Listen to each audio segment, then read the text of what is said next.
Siguiente evento técnico, que es una mesa redonda. Pensamos que los seguros paramétricos son cada vez más relevantes y no solo habría que fomentarlos, sino pues hacerlos bien, ¿no? Entonces, yo hablando con uno de los actuales socios de RN con los que hacemos muchos de los proyectos, Darío Luna aceptó encabezar esta mesa y invitar a estas personalidades que ya nos darán sus opiniones. Pues Darío es, como dije, es un socio actual de RN, es un socio estratégico, él y sus empresas y su gente, y hemos logrado hacer cosas muy, muy importantes en el Caribe, y sobre todo en el Caribe. Y Darío también tiene una preparación muy fuerte en el sector, viniendo del reaseguro y de la parte gubernamental. Yo recuerdo, lo cuento muchas veces, perdón si ya se lo saben, pero yo cuando Darío estaba que era de director ¿de qué? ¿De seguros? Ok. ¿De lo que eres tú? No, sí. Fue cuando era el G20 y entonces yo tuve la oportunidad de acompañarlo a Washington y una mesa redonda que México propuso, o sea, a través de Darío México propuso que un tema financiero mundial eran los desastres, porque acababa de ocurrir Haití, acababa de ocurrir Japón y eran temas globales ya, ¿no? Por un lado había que ayudar a algún país y por otro lado un desastre afectaba a todos los países. Fue una experiencia muy, muy bonita, fue la única mesa de todo el G20 en donde no hubo discusiones, todo el mundo estaba de acuerdo con todo el mundo levantaba la mano, y muchísimas felicitaciones a México por la iniciativa y por lo bien que México ha hecho las cosas en la parte de la gestión financiera de los desastres, en gran medida por mucha gente que ha pasado por aquí, por muchos que están, ustedes dos que están aquí. Entonces, ya te quité varios minutos, perdón. Entonces, adelante, por favor. Muchísimas gracias, Eduardo. Buenas tardes a todos y gracias por invitarnos a este panel. La verdad es que creo que es un panel muy interesante por toda la expertise que hay sentado aquí de este lado, y no hablo de mí. Y quisiera que lo aprovecháramos porque la discusión desde la mañana se ha venido desarrollando pues a través de muchos temas que pudieran converger dentro del tema de seguros paramétricos. O sea, desde la mañana se ha estado hablando de tecnologías para fortalecer los seguros, se ha estado hablando de brechas, de por qué los seguros tradicionales a lo mejor no están funcionando, de cómo pueden el sector ir hacia adelante, y resulta que los seguros paramétricos pues en muchas partes del mundo se están usando de manera muy intensa, están complementando el seguro tradicional, están cubriendo huecos de protección que el seguro tradicional no cubre, o están llegando a mercados que el seguro tradicional no llega. Y esto está pasando digamos, no es una tendencia revolucionaria, pero cada vez es mucho más acelerado. Y a lo mejor tiene que ver porque con todo y que son seguros sofisticados, son muy transparentes en cuándo pagan, por qué pagan, si no pagan. Son muy inmediatos en la forma como se puede acceder a los recursos, cómo se pueden cobrar. Usan tecnología vieja como satélites, como acelerómetros, o tecnología nueva como sensores que miden flujos o que miden lluvia a nivel local, o como lo que nos platicaba René hoy en la mañana del aparato que ponen en la pared y que puede estar midiendo las frecuencias. Entonces, la verdad es que son seguros basados en tecnología, pero aún así pues faltan muchas cosas. Entonces, el reto, digamos, del panel es pues que nos ayuden a entender cómo le hacemos para que esto crezca, o qué opinan ustedes en términos de las ventajas y de cómo podemos acelerar el mercado. Ahora, también pensamos que sería útil, no sé qué tan familiares estén todos con los seguros paramétricos, en menos de 5 minutos darles algunos conceptos muy básicos de seguros paramétricos, porque seguramente son temas que va a seguir, que los expertos nos van a platicar. Entonces, si me permiten 4 minutos, les voy a explicar qué son los seguros paramétricos y algunos de los conceptos muy rápidos, ¿no? Entonces, ¿qué es un contrato de transferencia paramétrica de riesgo? Es un contrato que paga si se verifica que un detonador, y acuérdense de esa palabra, predefinido, ocurre a través de un modelo, un índice o un sistema de monitoreo.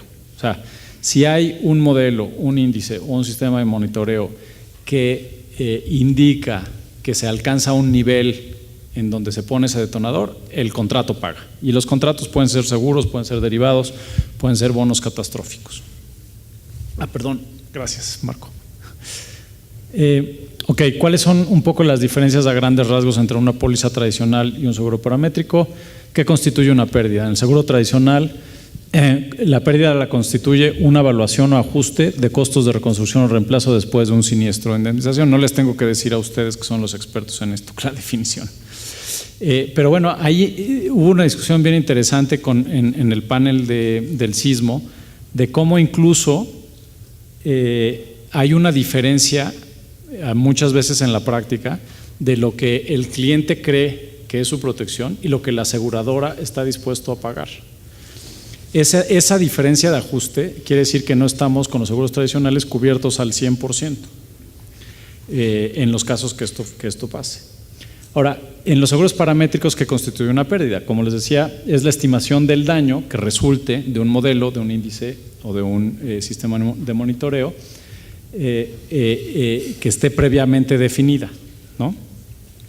Ahí, y ahorita vamos a entrar en uno de los temas pues más delicados de los seguros paramétricos, que es el riesgo de base, tampoco está 100% la certeza de pago de ese contrato. ¿Cómo se determina el pago? Bueno, en el seguro tradicional es ex post, hay un ajuste. En el seguro paramétrico es ex ante, el detonador se define antes de que empiece la vigencia de la póliza. ¿Qué tan rápido paga la póliza? Bueno, pues hemos visto historias desde semanas en el seguro tradicional, en el mejor de los casos, pero típicamente son meses, incluso años. Los seguros paramétricos que están mercadeando pueden llegar a pagar, por ejemplo, en el caso del CRIF, 14 días, y luego de ahí en función de cómo fluyan las transferencias de riesgos que los estén soportando. Entonces, allá hay algunas diferencias interesantes. Esta es una foto de algún video que salió en los sismos del año pasado, nomás para ilustrarles un poco las diferencias entre seguro paramétrico y tradicional. Si fuera el seguro tradicional, pues se tendrían que identificar los círculos en rojo en donde están los siniestros, mandar a las brigadas de ajuste y ponerle el tamaño de los signos de pesos abajo de esos, ¿no? Básicamente así es como funciona, todos ustedes lo saben. Pero si hay un modelo, pues a lo mejor vamos a tener casos como ese círculo en donde no hay un siniestro, no hay humo, no parece que no se cayó nada, y otros en donde sí hubo, pero no hay un círculo blanco. Entonces el modelo aquí está levantando como que dos tipos de cosas, unos siniestros que sí ocurrieron que no recogió el modelo, o dijo que hubo un siniestro, pero no hubo un siniestro en realidad. Entonces es un poco la diferencia así muy gráfica, por ejemplo, de esta foto que se volvió muy famosa en ese video, ¿no? Entonces, ¿de qué se trata hacer un seguro paramétrico? Pues de que el juego sea justo, de que estos dos casos que les menciono tengan la misma probabilidad de ocurrencia. ¿Por qué? Porque entonces así ni la aseguradora ni el asegurado ganan más de entrar en ese contrato. Entonces, aquí digo, perdonen que está un poco en inglés, pero tenemos como 4 situaciones entre lo que es la pérdida modelada o la pérdida parametrizada y la pérdida real en el eje vertical. Entonces, por ejemplo, el panel A es si no hubo una pérdida real y el modelo no la levantó, pues estamos correctos. El panel B, si el modelo dice que sí hubo una pérdida, pero no hubo una pérdida real, tenemos un falso positivo. En el panel C, si el modelo dice que no hubo una pérdida, pero sí hubo una pérdida en la realidad, entonces tenemos una reclamación fallida, no se nos escapó en el modelo. Y por último, si el modelo dice que se detona y en realidad hubo una pérdida, pues le decimos que le pega, ¿no? Es un hit. Y ese es el cuadrante en donde queremos maximizar el número de casos que tenemos, ¿no? Entonces, mientras estemos en los paneles B y C, pero los paneles B y C tengan la misma probabilidad de caer, estamos en un juego justo y es un paramétrico que yo les diría funciona, aunque hay formas de minimizar ese riesgo, ¿no? O sea, de que las cajitas A y D sean las que cubren la gran mayoría de los casos. Y bueno, finalmente hay un rango cuando uno habla de seguros paramétricos o de contratos paramétricos, hay un rango de cosas. Por ejemplo, en la parte baja, y este riesgo de base le aplica a todos. Entonces, en la parte baja, tradicionalmente se dice el seguro tradicional, pues no tiene riesgo de base. Creo que ahí puede ser debatible, dado el criterio de los ajustadores y la voluntad de pago de las aseguradoras. Pero bueno, digamos que es en donde menos hay riesgo de base. Luego podemos tener pérdidas modeladas, es decir, un modelo dice si hubo una pérdida o no y si el contrato paga o no. Luego hay índices paramétricos, es decir, se construyen detonadores alrededor del evento en sí, no de la pérdida modelada, no del modelo de pérdidas, sino más bien de las características del fenómeno, la intensidad, la localización, etcétera, pero se hacen índices alrededor. Y eso tiene todavía un poquito más de riesgo de base, pero no tanto. Y luego, y bueno, yo ahí son cajitas que Oscar conoce muy bien, porque son lo que colocaron en el gobierno federal del bono catastrófico, ¿no? Que fue todo un éxito. Y luego tenemos paramétricos puros, que son pues cajas muy bien definidas, en donde pues, si se cumple el parámetro paga, y si no, son más binarias, digamos. Y esos tienen más riesgo de base. Esa también es una imagen del bono catastrófico de una generación anterior, digamos de la primera generación que se colocó antes de que llegara el equipo de Oscar y que tenían un poquito más de riesgo de base. Espero que estos conceptos les ayuden. Lo que vamos a hacer ahora es pues, tener la perspectiva de Oscar Vela. Oscar, como quizás todos ustedes lo conozcan, es titular de la Unidad de Seguros y Pensiones y Seguridad Social de la Secretaría de Hacienda, pero pues realmente ha sido precursor del desarrollo de transferencias de riesgos paramétricas de riesgo federal hacia los mercados internacionales, no solo para México, sino también atrayendo a otros países como del Cono Sur, y por lo tanto creo que nos puede dar una perspectiva bien interesante sobre cómo los gobiernos pueden ver en los paramétricos una fuente de desarrollo de mercado, aunque pues también tiene la cachucha de regulador y nos puede decir cuáles pueden ser las preocupaciones alrededor de estos productos ya cuando lo hagamos más masivo.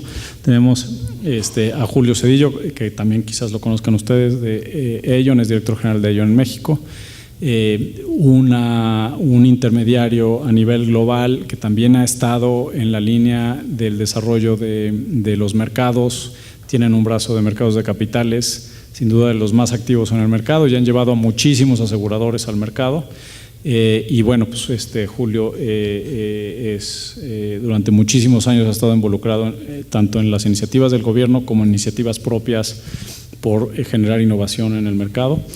Y Francisco Díaz, que de Swiss Re, que también seguramente lo conocen, el director general en México, tiene también a través de la Suiza pues toda una maquinaria impresionante y una tradición de diseño de productos desde el punto de vista de reaseguradores, pues que pocos jugadores pueden decir que tienen, ¿no? Entonces yo creo que tenemos en pie una discusión bien interesante. Quizás le pediría a Oscar que empezara, va a ser bastante abierta. Y pues si van teniendo preguntas, a lo mejor vale la pena que nos vayan interrumpiendo. Muchas gracias.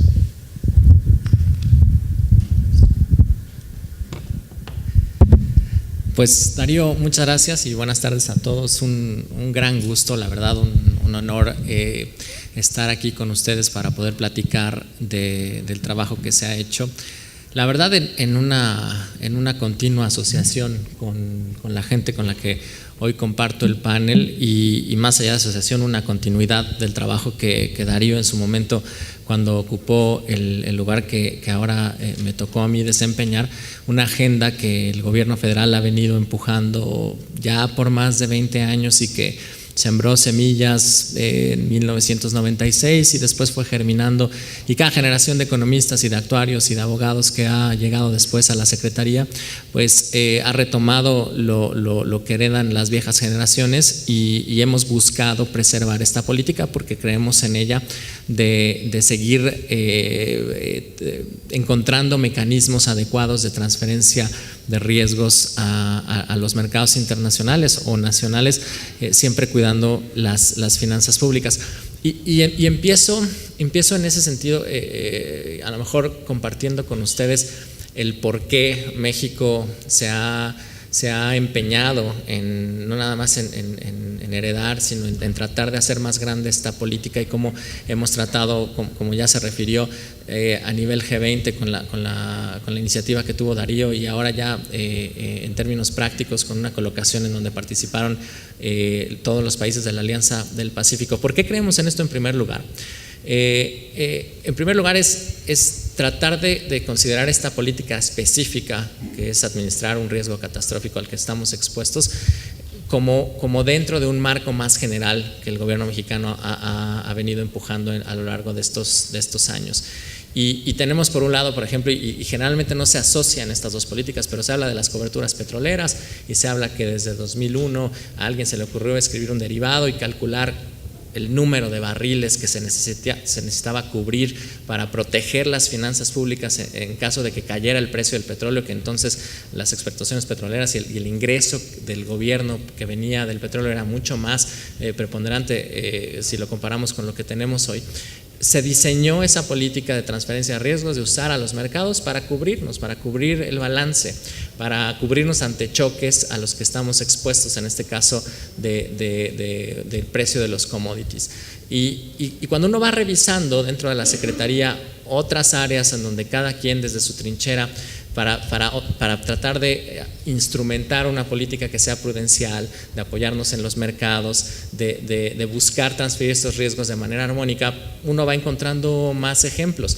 Y no hay que pensar en las reservas internacionales o en la línea de crédito flexible que contratamos cada 2 años con el Fondo Monetario como políticas que están disasociadas a lo que hacemos acá específicamente en seguros. Entonces, cuando hablamos aquí de una política específica, que es ir a los mercados a comprar 2 tipos de productos, un seguro tradicional que llamamos catastrófico, y luego en particular el diseño y la emisión de bonos catastróficos para transferir riesgo, es parte de algo más ambicioso, y esa es la política en realidad que hemos tratado de compartir hacia afuera y que afortunadamente ha tenido eco no nada más adentro sino afuera en otros países. Entonces, digamos, quiero empezar con eso porque desde el gobierno, y esto es importante en la coyuntura que estamos viviendo, y un mensaje también para ustedes, para los que les toque platicar con la nueva administración y buscar esta continuidad hacia adelante.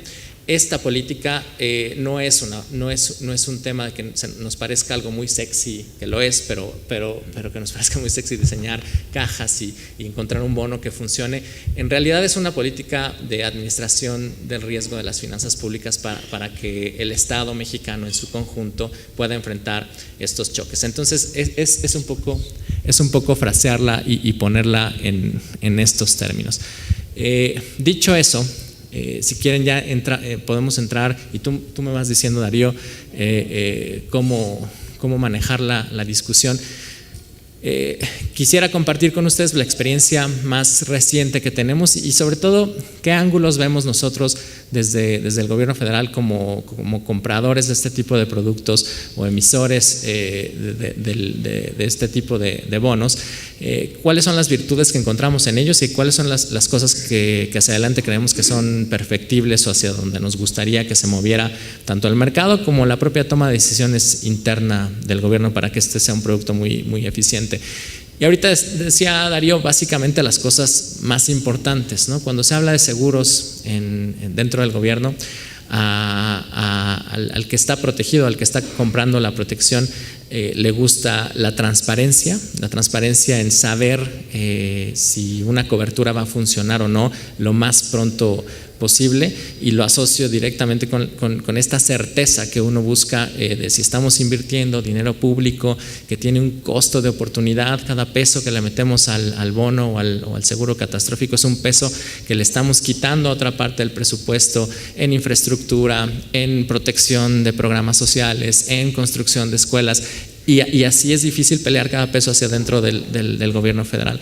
Entonces tenemos que saber defender que esta estrategia en el largo plazo paga, y paga no nada más cuando se activa el seguro, sino paga en otras dimensiones que a lo mejor ahorita voy a tener oportunidad de comentar. Entonces necesitamos que sea un producto que dé esa certeza, que sea transparente, que nos permita hablar con la gente internamente dentro del gobierno, con la gente del Congreso, con la gente de los medios, que va a cuestionar, llegado el momento, la validez de este tipo de inversiones. Y en ese sentido, un foco en el que nos tenemos que concentrar siempre es que este seguro a todos nos deje tranquilo. Y decía Darío ahorita otro elemento que ya es muy particular a las coberturas paramétricas, y es la prontitud o la velocidad con la que uno recibe, o con la que el gobierno en este caso recibe los recursos. Y aquí pues todo es relativo. A lo mejor para unos 40 días es poco, o 6 meses es poco. En el gobierno, después de que hay un evento importante, cada día que pasa se vuelve eterno si no tenemos una certeza de si el bono se va a activar o no se va a activar. Y eso es un tema que desafortunadamente se vuelve el centro de atención cuando tenemos un siniestro. El producto puede estar muy bien diseñado, podemos haber hecho toda cubrir las partes técnicas como se hace cuando diseñamos este tipo de productos. Podemos estar muy tranquilos con la cobertura que compramos, pero una vez que hay un siniestro como los del año pasado, desde las primeras horas empieza la presión, tanto dentro de la Secretaría como hacia afuera, de para qué sirve el seguro, de cuándo va a pagar, de si tenemos exactamente los montos que se van a activar o no. Y entonces explicar en ese momento que está todo en un contrato, que el National Hurricane Center en el caso de huracanes, o el USGS en el caso de los terremotos, tiene 40 días y que puede ir variando cada día que pasa, el epicentro, dónde quedó, o la magnitud o la profundidad, todos esos parámetros que durante meses fuimos ponderando y considerando y que acabaron reflejados en el contrato. Cada día que pasa es un día muy largo para tratar de explicar esto, y que juega en contra, digamos, de la política cuando uno le está tratando de contratar. Entonces, una reflexión que nosotros hemos aprendido a lo largo de todos estos años es que tenemos que encontrar un balance adecuado entre estar muy cómodos con el diseño y con los parámetros que uno va escogiendo, y luego tener un diseño que va a costar al final del día. A lo mejor va a costar comprar un producto que nos pague un anticipo a las horas y después nos acabe pagando toda la cobertura, o no lo acabe haciendo. Pero es muy importante cuando el comprador es un actor como el gobierno federal, tener una certeza que tranquilice a los otros actores interesados, y que pueda validar en el muy corto plazo, aunque en realidad el dinero ahí no sea lo que más importe. Ahorita voy a eso. Pero en ese momento es muy importante que nuestro diseño nos permita hablar con certeza hacia afuera y decir: este producto se activó o se va a activar, y en esta fecha cae tanto dinero, y unos días o meses después cae otro porcentaje. Eso es crucial, y es un tema más de manejo. Al final se refleja en el diseño, pero es un tema de cómo se maneja la forma en que se transmite esto ante toda la sociedad, porque pues es con su lana con la que se está comprando básicamente estos productos. ¿Y por qué decía que podemos disasociar el tema del dinero, no? El gobierno federal tiene esta capa inicial de respuesta que está en el Fonden, y entonces en las primeras horas les podría decir prácticamente el dinero está garantizado para los pagos emergentes. Una vez que hay declaratorias de desastre, el dinero empieza a fluir hacia las zonas que fueron afectadas. En realidad, y pasó el año pasado, ¿no? El bono catastrófico que teníamos comprado se activó para el siniestro de Chiapas, no se activó para el siniestro de la Ciudad de México, pero el dinero al final que cayó al Fonden es fungible y se podía usar para reconstrucción en cualquier parte del país, en cualquier siniestro que estuviera debidamente o calificara con las reglas del Fonden. al final del día no era un tema de liquidez lo que necesitaba el gobierno federal, se vuelve un tema a la hora de defender estas políticas de tener una certeza y una transparencia completa, de poder salir a decir que la cobertura está diseñada y que va a activarse cuando se tiene que activar. A lo mejor en esta primera parte concluyo aquí resaltando esa parte que fue menos técnica, pero que es muy relevante a la hora de hacer un diseño y a la hora que uno es el comprador de estos productos, que haya una solución que atienda no nada más el riesgo base tiene que estar cubierto. No queremos falsos positivos, queremos irle pegando a que esto se active realmente cuando hay un daño, y a lo mejor un índice paramétrico es mejor que un modelo paramétrico tradicional, pero no podemos obviar que esta política al final del día puede ser o puede fracasar o puede dejar de tener eco si en el Inter no tenemos un producto que nos garantice poder salir a decir que está funcionando, ¿no? Muchas gracias, Oscar. A lo mejor en la siguiente ronda o en la pregunta del público quizás una de las cosas que vale la pena abordar entre todos es pues, cómo lo hacemos para llevar todos estos beneficios a las pymes, a los hogares, a la gente, exactamente, ¿no? A ver, Julio, ¿qué nos cuentas? Bueno, primero muchas gracias a Eduardo Reynoso, a RN, por la invitación de participar acá, a Darío por hacer el panel mucho más conciso y darnos la oportunidad de platicar lo que hacemos en Aion. En Aion lo que tenemos es una estrategia de transferencia alternativa de riesgos, dentro de las cuales se engloba el aspecto de seguros paramétricos, y muchos de estos productos en sí mismos se mezclan debido a su complejidad y a sus características. En este sentido, nosotros tenemos 3 grupos de especialidad que se encargan de la transferencia alternativa de riesgos. El primero de ellos está relacionado directamente con soluciones paramétricas y es a través de la unidad de Aion Global Weather que tenemos ubicada en Chicago y en Londres. También tenemos Aion Securities, que está dedicada a todas las transferencias con el mercado de capitales. De hecho, uno de los productos que colocados recientemente fue un catastrófico, un cat bond con características paramétricas. Es una combinación de estas dos herramientas, y ese cat bond incluye 4 países: México, Colombia, Chile y Perú, para el riesgo de terremoto, y es, como Oscar explicó, una cobertura complementaria a los diferentes esquemas de transferencia de riesgos que tiene el gobierno federal. Y finalmente tenemos un área que es Resolutions, que está enfocada a reaseguro estructurado.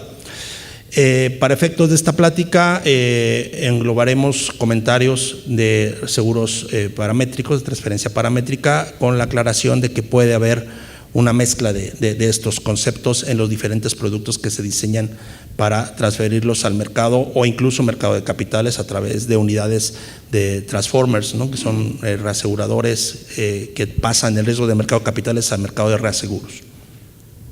¿Cómo lo hacemos en Aion a través de la región? Si bien es cierto, los productos paramétricos no son nuevos, tendrán más de 10 años, sí es un hecho que, excepto México, que tiene más experiencia en Latinoamérica, están empezando apenas a fluir. Y en ese sentido, nosotros este año decidimos formalizar esta estructura, y nosotros ya creamos un grupo de transferencia alternativa de riesgos, incluyendo paramétricos, que incluye nuestras 8 oficinas en la región.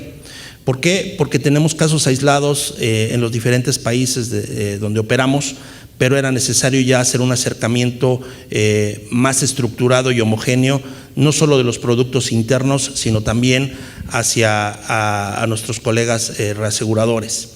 Entonces creamos este grupo de especialidad.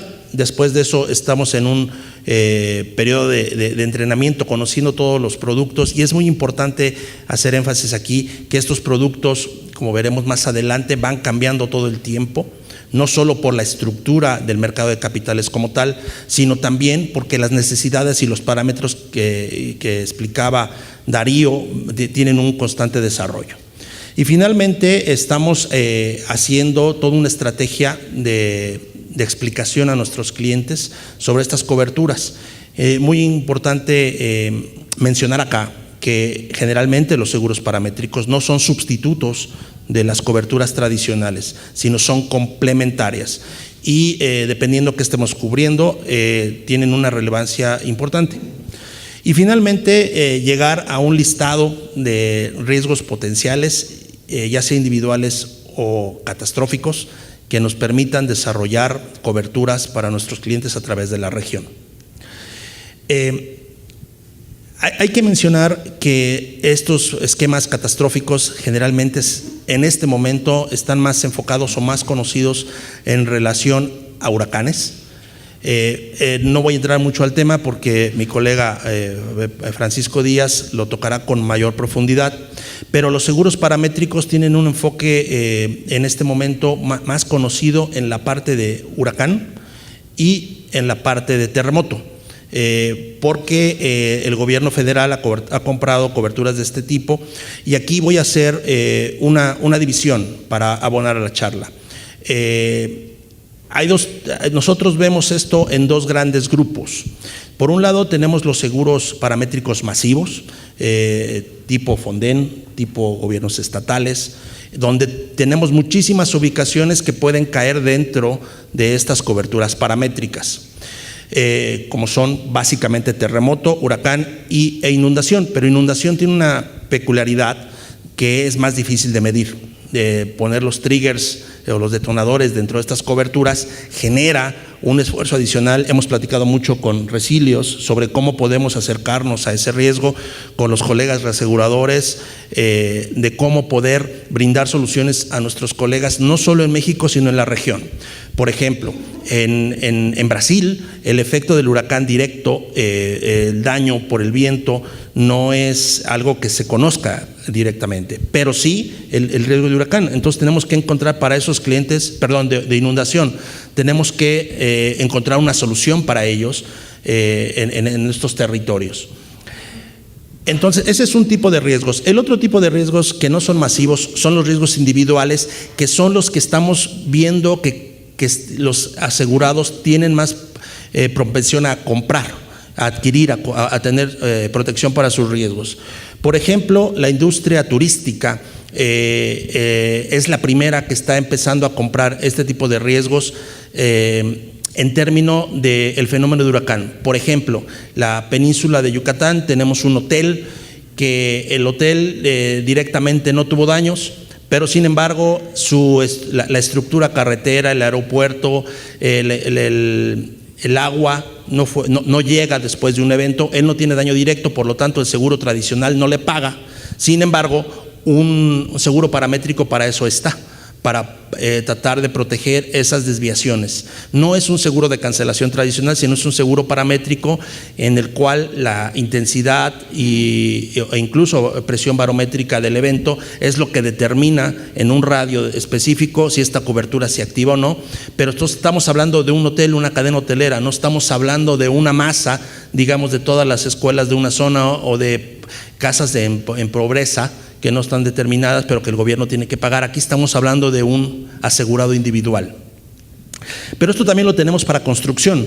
Resulta que hay una construcción de un edificio y por cuestiones de un evento catastrófico, los insumos o simplemente los accesos no pueden ser cubiertos para que la construcción continúe. Entonces también un seguro catastrófico parametrizado pudiese ser una solución para temas de riesgos de construcción. Para riesgos individuales también de energía renovable, como son los paneles solares y todas las industrias que ya los están empezando a utilizar cada vez en forma más consistente, tienden a analizar los seguros paramétricos con base a la cantidad de sol y por lo tanto la energía que ellos generan. Y esto, si la energía solar no es suficiente para producir lo que ellos están estimando, pues un seguro paramétrico es una solución potencial para cubrir esa cobertura que no estaría en un riesgo de daños tradicional. Lo mismo sucede en la energía eólica, donde tenemos estos grandes molinos que si no reciben la suficiente cantidad de viento, pues no pueden producir la energía a la que se han comprometido, y pagar los contratos a los cuales están sometidos para proveer energía son muy onerosos. Entonces las coberturas paramétricas pueden ser una opción. También tenemos los riesgos agrícolas. Sin duda, este es el ramo donde más avance hay en nuestro país en el riesgo agrícola. Tenemos casos que van desde índices relacionados a la caída de agua con la floración y por lo tanto la producción de miel. Un seguro apícola paramétrico. Tenemos también en la parte ganadera algunos riesgos donde, dependiendo de la cantidad de lluvia, por lo tanto el crecimiento esperado de la pastura y por lo tanto la masa muscular del ganado, y si esto no se cumple en términos de la caída del agua, pues también un seguro paramétrico hay en estas coberturas. El gobierno mexicano, a través de la institución gubernamental del ramo, que es Agroacemex, son expertos en este tipo de coberturas, y yo creo que son las más sofisticadas de Latinoamérica. Lo hacen bastante bien. También esto se puede dar coberturas paramétricas para la industria de las bebidas y comida. Por ejemplo, si un verano es más o menos caliente, pues el consumo de botellas de agua tiende a cambiar. Entonces, si podemos parametrizar ese tipo de índices, podemos tener una cobertura para esto. Entonces, para terminar esta primera ronda introductoria, en general lo que quiero decir acá, que es más allá de cualquier huracán o terremoto, que es la forma más visible de riesgos paramétricos, cualquier cosa que sea parametrizable, que tenga alguna estructura científica e independiente, que eso es muy importante, pueda ser diseñada. Yo creo que los colegas reaseguradores pueden tomar estos riesgos, y por lo tanto esto es un mercado en expansión en el cual el grupo Ellon está poniendo mucho énfasis, tan así que, como comenté al principio de la charla, estamos invirtiendo, porque creemos que muchas de las soluciones que nuestros clientes en un futuro cercano van a requerir no están dentro de las coberturas tradicionales.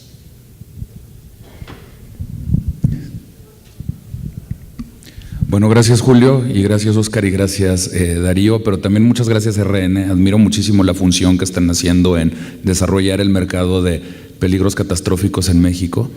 Y bueno, coincidentemente, seguro no se acuerdan, pero hoy, exactamente hace 13 años, número cabalístico, se empezó a formar el huracán Vilma. Y el huracán Vilma es uno de estos eventos que ha marcado a la industria en México. Yo me acuerdo bien porque me casé un día antes en Cancún. Si hubiera tenido un poquito más de suerte, tal vez no me caso, pero yo creo que es muy relevante mencionar este evento, porque de verdad, a partir de ahí hemos logrado muchísimas cosas en la cobertura de riesgos hidrometeorológicos, y que a lo mejor con los eventos de septiembre pasado, nos perdimos una oportunidad de haber mejorado un poco las coberturas, ¿no?, para todos nuestros clientes. Nada más mencionarlo, bueno, y dejarlo ahí, ¿no?, como comentario abierto. Y ya me está llamando mi mujer, ¿no? Yo lo que les quiero enseñar y ejemplificar un poco es cómo hemos trabajado en Swiss Re con varios de nuestros clientes, ya algunos pilotos en México, para volver el seguro paramétrico de líneas personales una realidad. Mucho de lo que hablaban Oscar y de lo que hablaban Julio son las líneas comerciales, ¿no?, donde tienes un comprador como Oscar, que es altísimamente sofisticado, ¿no?, y que entiende muy bien lo que quiere comprar, o como tienes en los hoteles, o Coca-Cola, ¿no?, que quiere asegurar la venta de Ciel a lo largo del año, pero no, lamentablemente, dada la baja penetración de seguro en líneas personales que tenemos, esto no pasa, ¿no? Entonces, ¿cómo hemos trabajado esto? Y cómo nos hemos apoyado en la tecnología para hacer que el seguro paramétrico sea un complemento adecuado, ¿no?, a la oferta de valor que tenemos hoy en el sector. Entonces, con Google Earth, ¿no?, esto es una herramienta que tenemos en Swiss Re, que hemos implementado con algunos de nuestros clientes. Vía Google Earth desarrollamos esta aplicación. Esta aplicación, que puede ser una aplicación en el teléfono celular, pero también puede ser una aplicación en cualquier punto de venta, ¿no? que tenga una aseguradora o que tenga cualquier otro canal de distribución. Entonces, pensando en diferentes pilotos que hemos desarrollado, aquí ejemplifico uno, y como decía Darío, ¿no? Aquí tenemos que definir ex ante cuál es la cobertura que se va a hacer. Entonces, a partir de la ubicación del riesgo, de la ubicación del bien, ¿no? Esa casa, definimos cuánto vamos a pagar en caso de diferentes categorías de huracán. Entonces aquí vemos que en casos que el huracán sea categoría 0 y quede a una distancia muy lejana al bien, no se va a pagar nada de la suma asegurada. Pero conforme se vaya acercando más a la ubicación del bien ese huracán, ya sea en distancia o en categoría, en intensidad, entonces se puede pagar más. ¿Por qué hicimos eso? ¿Por qué hicimos esa tablita? Bueno, Darío hablaba del tema de riesgo base y lo relevante que es el riesgo base. Nosotros pensamos que esta es una forma de poder disminuir el riesgo base. ¿Ok? Entonces, así empezamos, ¿no? Digamos, este es el producto que se le vende al asegurado.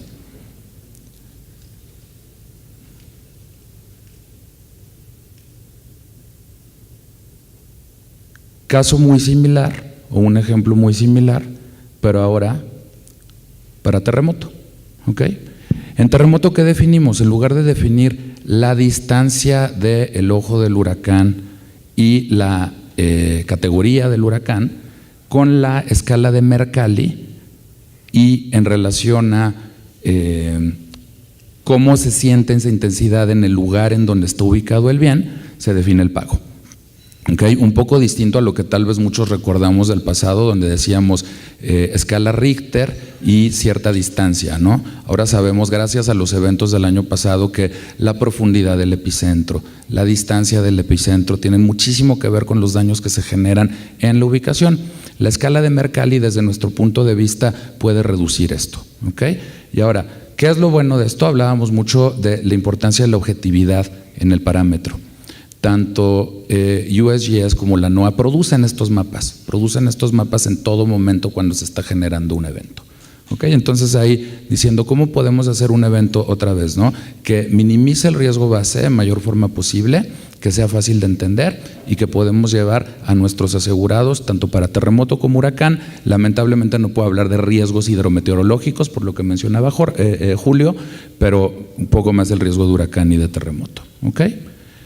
Y ahora viene la parte tecnológica. Supongamos que, ¿no? Esta es la oficina de ventas de una aseguradora, pero la oficina de ventas de la aseguradora también puede ser este aparato, ¿no? ¿Qué es lo que ve el asegurado? El asegurado puede ver, o el vendedor del asegurado, en esta interfase, donde puede elegir, número 1, dónde está el riesgo. Con Google Maps, al poner la dirección, tienes ubicado el riesgo con latitud, longitud. En segunda, ¿no? Primera parte. Esto se valida, ¿no? Esto, digamos, puede ir a los servidores de Swiss Re, pero bueno, tampoco quiero hacer el comercial aquí, puede ir a los servidores de Google Maps y entonces valida la ubicación y te dice exactamente dónde está ubicado ese riesgo. ¿Okay? Después, ¿qué le quieres vender? ¿Le quieres vender una tabla de este tipo de huracán o de terremoto de parámetro de pago? O, ¿no? Ahí se podrían eventualmente escoger diferentes tipos de pago y relacionado a eso, pues iría la prima que el asegurado está pagando. ¿Okay? Datos adicionales para la póliza, ¿no? Esos datos pueden ir de forma automática a sus servidores o a los servidores de Swiss Re y entonces se genera una póliza, ¿no? Que en último lugar quedaría ya una póliza emitida. ¿Okay? Y entonces ahora sí viene lo bueno. Llega el huracán, ¿no? Llega el 16 de octubre de 2005 y se empieza a medir cuál es la trayectoria de ese huracán. ¿Y cuál es la trayectoria de ese huracán en relación a lo que se definió en la venta? ¿Okay? ¿Se acuerdan la tablita del parámetro, la distancia y la categoría del huracán? Entonces, en el momento en el que el huracán toca ese primer punto anaranjado, ¿okay? Tienes dos acciones que pueden ocurrir y que hoy la tecnología ya nos permite hacer. Uno, informarle a la aseguradora que tienes un posible siniestro, pero también informarle al asegurado que tiene un posible siniestro.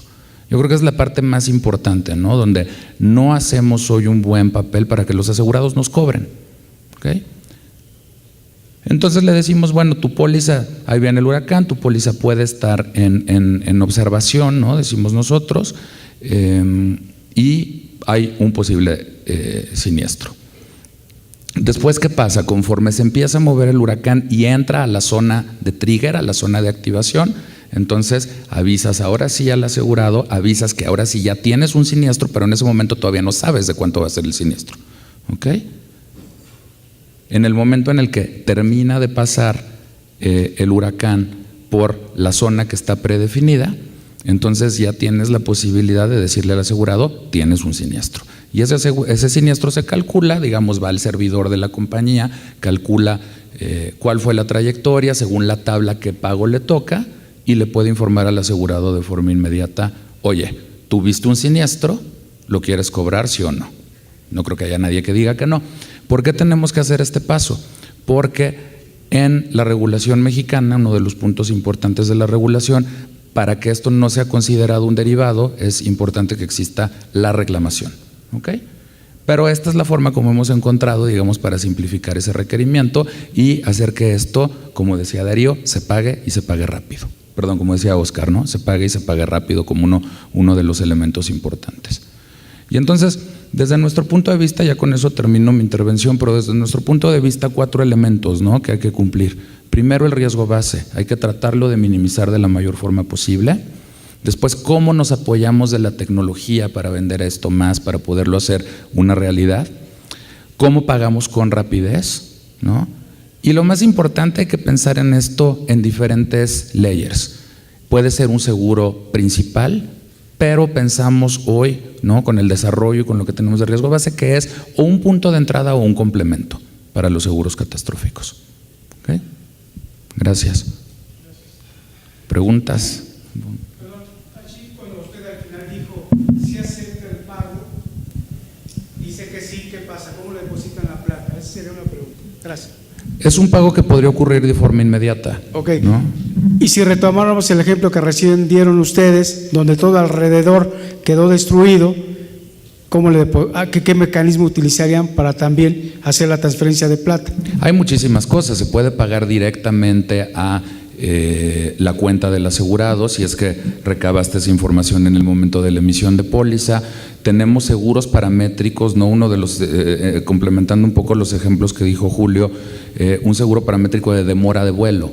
¿Tu vuelo llegó media hora tarde, sí o no? Y el siniestro lo pagamos con un depósito en la cuenta de PayPal del asegurado. Entonces hay diversos métodos. No es problema.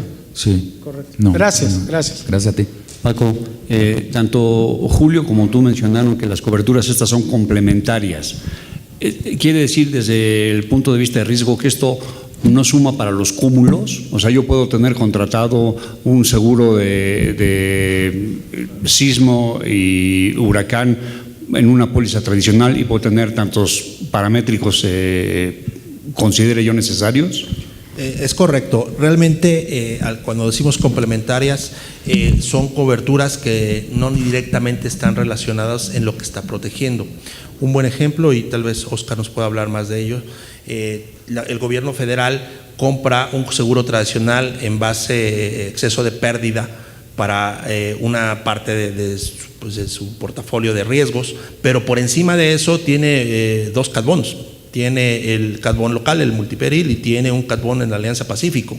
Entonces son complementarios. Y contestando directamente tu pregunta, si suman en términos de cúmulos, ahí hay una mezcla de 2 conceptos. Esto no es seguro tradicional como lo ve la compañía de seguros, donde controla el cúmulo y lo reporta a la comisión a través de los mecanismos correspondientes.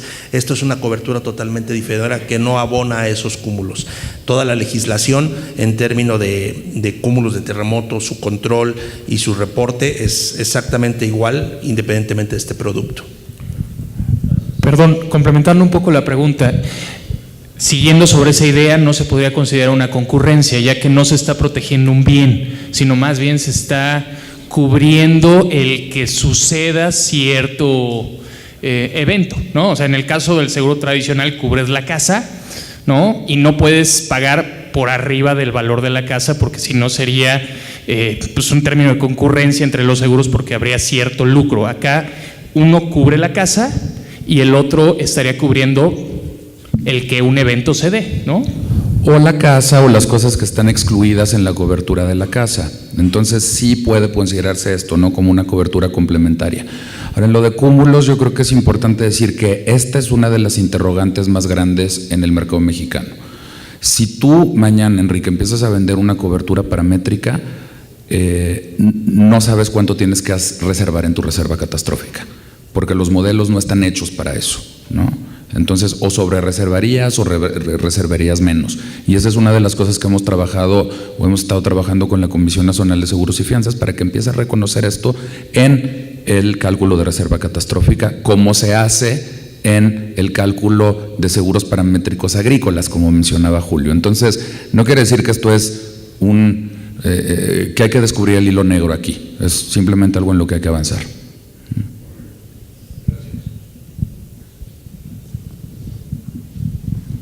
Tenemos 10 minutos.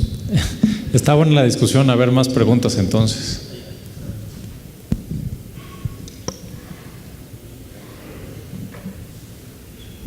Gracias, yo tengo una pregunta. En los ejemplos que han puesto de los seguros paramétricos que hay en México, ¿cómo se ha resuelto el tema de la contabilidad de esto? Estas son primas, son siniestros, entiendo, porque justamente para que sean regulados tienen que haber reclamaciones, pero en el ejemplo en donde se va a vender por demora de vuelo un seguro paramétrico, entonces no es catastrófico. ¿Dónde lo registran normalmente las aseguradoras que dan esto contablemente? La magia del ramo de diversos, Nati. Muy bien. Es mi respuesta. Ese es el cajón tradicional que se ocupa. Okay. Sí. ¿Y si se registran como primas y primas cedidas como si fuera un facultativo, por ejemplo? Sí, correcto. O incluso puede ser un contrato, ¿no? Contrato Pero automático. Ajá, sí. Okay. Gracias. En complemento, del lado del gobierno también ha habido una discusión de varios años. Estábamos llamando esto un bono catastrófico y por muchos años se nos preguntaba si estábamos emitiendo deuda y estábamos así haciendo crecer el nivel de endeudamiento. Como se resolvió esto en términos de contabilidad gubernamental, pero que repercute a las aseguradoras a las que le estamos comprando esta cobertura, es un pago de prima. Cuando se emite el bono catastrófico, el Banco Mundial lo emite, pero el México transfiere recursos que son considerados como prima, que se quedan en este fondo dentro del banco para pagar los intereses al bono. Entonces, para efectos de contabilidad, en los ejemplos que hemos mencionado aquí, es un pago de prima. Y complemento la respuesta. Ahorita dijiste una palabra que está como en el imaginario colectivo de los riesgos paramétricos. Dijiste un evento catastrófico.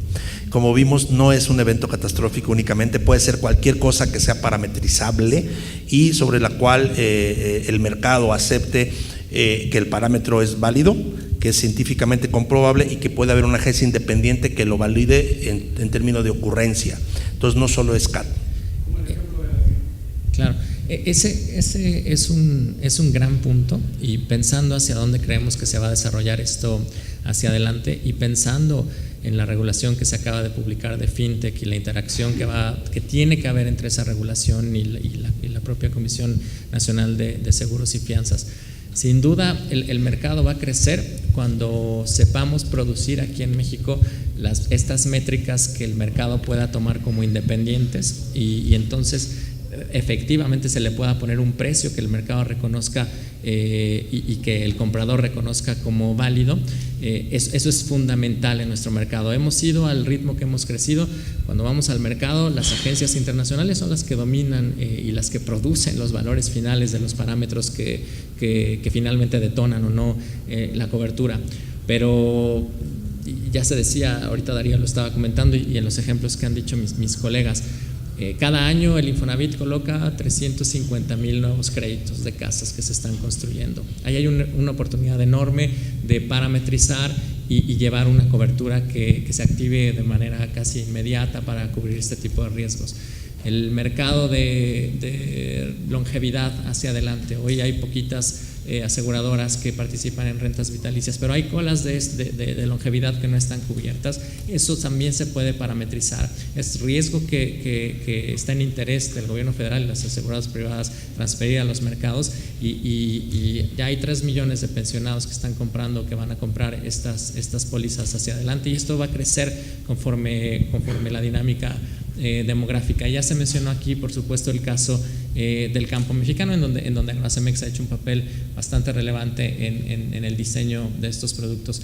Creemos que hacia adelante, en la medida, y por eso qué bueno que se menciona aquí, que se está haciendo inversión justamente en tratar de pagar porque se empiecen a desarrollar estos índices, que el mercado los conozca, que el mercado pueda hacer backtesting de muchísimos siniestros hacia atrás para que empiecen a calibrar cómo serían los precios.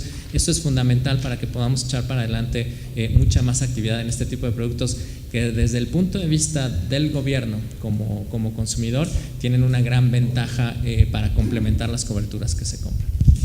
Y en ese mismo sentido, también tengo que decir que la legislación mexicana está muy avanzada comparada con otros países de la región. Por ejemplo, en Chile los seguros paramétricos están en la línea entre si se pueden o no se pueden hacer, y generalmente la autoridad dice que no se pueden hacer. Hoy en la mañana tenía un caso con los colegas de Argentina, donde la autoridad, ante no tener una respuesta específica, sometió el caso uno por uno, ¿no? Lo cual hace una ineficiencia en el mercado extremadamente alta. Y en otros mercados, como Centroamérica, ni siquiera está regulado o mencionado en ningún lado. Entonces, lo que quiere decir es que la verdad es que en México vamos bastante adelantados con este tema, y lo cual nos permite pensar que el seguro paramétrico y su desarrollo en México es punta de lanza en la región.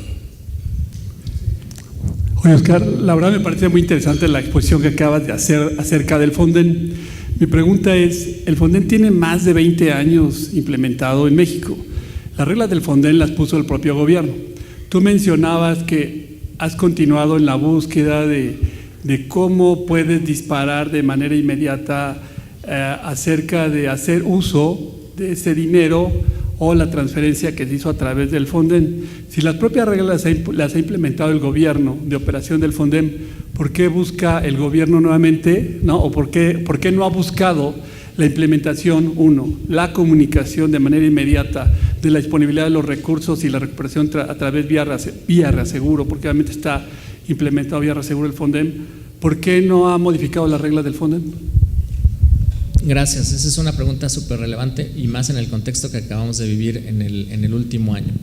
Y te diría, bueno, las reglas del Fonden se han modificado más de 20 veces desde que se escribieron por primera vez, tratándose de acomodar a la dinámica, no nada más del tipo de reclamaciones que van haciendo tanto las dependencias federales, que están cubiertas por el fondo, como las dependencias estatales, que también tienen acceso a los beneficios del Fonden cuando hay las declaratorias. Muy en particular, el año pasado, cuando el Fonden, como sabemos, o si no, aquí lo platico, el Fonden tenía reglas para cubrir vivienda en extrema vulnerabilidad. Y el año pasado vimos temas en Chiapas o en Oaxaca o en Puebla de viviendas que no necesariamente calificaban como de extrema pobreza o en extrema vulnerabilidad, y se tiene que hacer repensar en muchas medidas como si queremos mantener dentro del Fonden este tipo de cobertura, pues se tienen que hacer ajustes. Es fundamental la transparencia y fundamental la comunicación, y yo te diría incluso un paso antes, es fundamental que haya un entrenamiento continuo de la gente que trabaja en las dependencias, en el IMSS, en SST, en el INA, en Conagua, en Pemex, en CFE, no se diga en los estados. La gente tiene que tener listos los procedimientos para que en cuanto se dé una declaratoria de desastre, cómo acceder a estos llamados pagos inmediatos, que a veces tardan 3 o 4 días en bajar porque hay que cumplir con la norma, pero a veces es los funcionarios tanto de los estados o las dependencias no saben cómo llenar las formas, y es una responsabilidad compartida, no es un tema tanto del gobierno federal como de los estados, que es un trabajo que no acaba. Sin duda hay trabajo por hacer para hacer más eficientes las transferencias. Algo que le ha servido muchísimo al gobierno federal en todo este proceso de mejora o de pulir estas reglas es darse cuenta del valor mismo de la infraestructura. Gracias a que existen estas reglas y gracias a que existe, por ejemplo, en el seguro catastrófico tradicional un proceso de ajuste, ya podemos saber metro a metro de carretera cuánto vale y con qué materiales están construidos. A veces la celeridad de pago, siempre hay un trade-off en qué tan rápido hay que ir y qué tan cierto está el gobierno de que hubo un daño y tiene beneficios en todo sentido, pero de acuerdo contigo, y al final del día es un aprendizaje que todos tenemos muy claro en el gobierno, para que se permita continuar esta política de compra de seguros en el mercado y para que la gente crea y sepa que estos productos sirven para proteger a las finanzas públicas. El público en general y todos los responsables de la toma de decisiones tienen que entender bien que este es un mecanismo transparente y que hay reglas atrás, y eso es un trabajo incesante, digamos, a quien le toque hacerlo para continuar con esta política. La transparencia es fundamental, ¿de acuerdo? Yo diría completamente de acuerdo, Oscar, pero yo pienso que la declaratoria de desastre de Fonden es un parámetro por sí misma, ¿no? La forma como está definida dice, a ver, para que se declare en desastre natural esta zona o este estado se necesita A, B, C, D. Tienes el criterio, acuérdense de la lámina de Darío, ¿no? Tienes todos los criterios para declarar una póliza paramétrica. Entonces el pago de Fonden por sí solo ya es un parámetro que se pueda desarrollar y se pueda modificar. Por supuesto, ¿no? Por supuesto que hay espacio, pero por eso decíamos que hay algunos riesgos que hoy por hoy todavía no son cubribles como seguro paramétrico y que el riesgo base se va desarrollando para que exista menos de este riesgo base, ¿no? Incluso la falta de agua podría ser otro paramétrico. Sí. Está declarando el gobierno, la falta de agua del sistema de drenaje profundo, etcétera, eso podría ser paramétrico. De una manera importante, pero bueno, eso. Claro. El Fonden realmente es una estructura, porque ni siquiera es un producto, es todo un viaje bastante complicado que es de vanguardia en el mundo. De hecho, ningún otro país tiene algo tan complicado. Hay algunos similares en Turquía y uno más en Asia, Filipinas, altamente expuesto a huracanes, pero fuera de esos tres no hay mucho más en el mundo. Todo lo demás son otro tipo de estructuras de fondos auspiciados por los gobiernos. Realmente el Fonden es un éxito, es un caso de estudio en muchas partes. Constantemente entiendo que a Oscar y a su equipo los invitan a dar pláticas de cómo se desarrolló, pero yo creo que desde que desarrollamos el Fonden, ya la cobertura de transferencia del Fonden hace unos años, yo creo que tiene dos grandes, vamos a decir, éxitos. Uno de ellos es haber logrado trasladar una regulación, una ley, dentro de los términos de un seguro. Son lenguajes diferentes, es muy complicado entender lo que una declaratoria puede, como decía Paco, convertirse en un trigger o en un deducible, ¿no? Son conceptos totalmente diferentes, trasladado al mercado ha sido todo un reto. Entonces yo creo que ese es el primer éxito, trasladar la ley en una póliza de seguros. Y segundo, haber creado todo un mecanismo, todo un protocolo de ajuste de siniestros, que es a lo que hacía referencia Oscar, de cómo ese protocolo que ha sido evolución ya de varios años y que ha sido en algunos casos probado en campo, ha tenido toda una historia de aprendizaje de qué está cubierto, qué no está cubierto, cuáles son los tiempos, quién debe encargarse de qué, cómo se aplican las brigadas de ajuste, cómo se ponen los precios unitarios. Ha sido todo un trabajo a través de los años de aprendizaje constante del Fonden.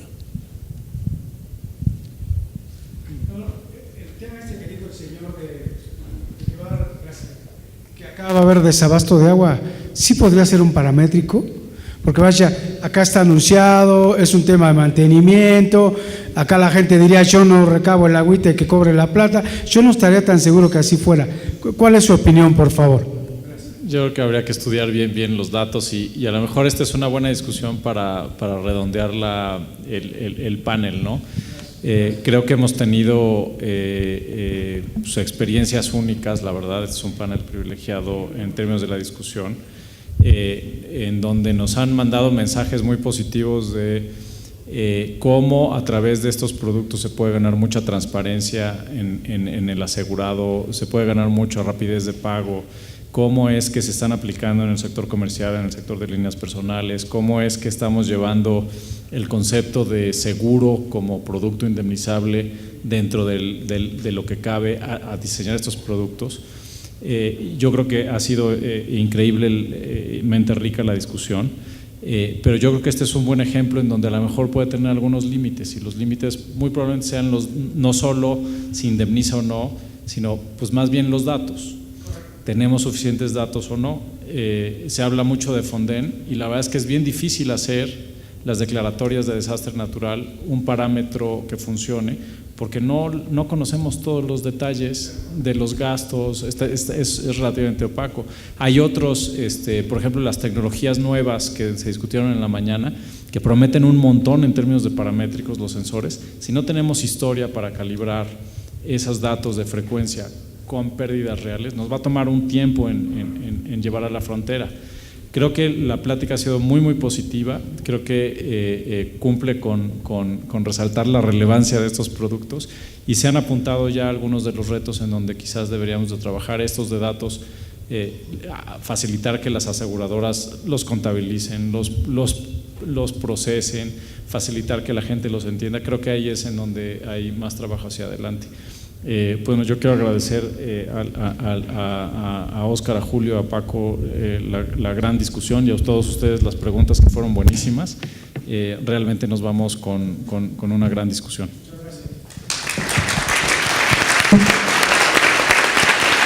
Bueno, yo agrego que me temía que 1 hora iba a ser poco, y la verdad es que como que había mucho material más para seguir hablando. Muchas gracias, y los reto a que en la siguiente convención vengan a hablarnos de los grandes avances que va a haber en 1 año. Yo estoy seguro que vamos a ver avances en este tema.